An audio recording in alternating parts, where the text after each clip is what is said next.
पहिलंच सांगितलं होतं की अभिनंदन करायचं ते ह्या गोष्टीसाठी करायचं की ज्या लोकांसोबत ते बसलेत, जे बाकीच्या गटांमध्ये आहेत, चड्डी बनियन गँग, ते काय करतात? त्याच्यात एक गोष्टी आहे, ते एक गोष्ट आहे त्याच्यात काही केलं त्या चड्डी बनियन गँगनी, कुठे जाऊन बुक्का मारतात, कुठे जाऊन काही करतात, तर काय करतात ते मग येऊन, कारण त्यांच्यावर कारवाई तर होत नाही, ते काय बोलतात? मुख्यमंत्री महोदयाने येऊन सांगतात की पहली गल है की सारी गलती मेरी नहीं. काय बोलतात ते? की पहली गल है की सारी गलती मेरी नहीं, चल जी है भी तो क्या मैं तेरी नहीं. आणि मग मुख्यमंत्री कारवाई करू शकत नाहीत. नेमकं त्यांची चड्डी कोण, त्यांची बनियान कोण, हे एकदा त्यांनी सांगावं ना. जर एवढी भीती वाटत असेल बोलायला, तर सभागृहामध्ये असे शब्द वापरू नका. वापरायचे ना असे शब्द. कोणासाठी वापरताय हे शब्द?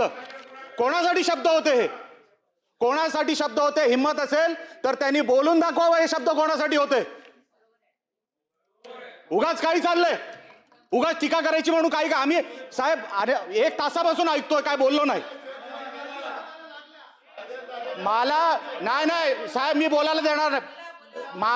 मी एक शब्द मध्ये आमचा कोणी बोललेला नाही, पण हे शब्द कुठले? रुलिंग मधून शब्द ह्या तर काढून टाकावं, या तर त्यांनी स्पष्ट करावं. हिम्मत असेल तर नेमकं ते कोणाबद्दल बोलत होते एकदा स्पष्ट करावं सभागृहामध्ये. बघूया हिम्मत.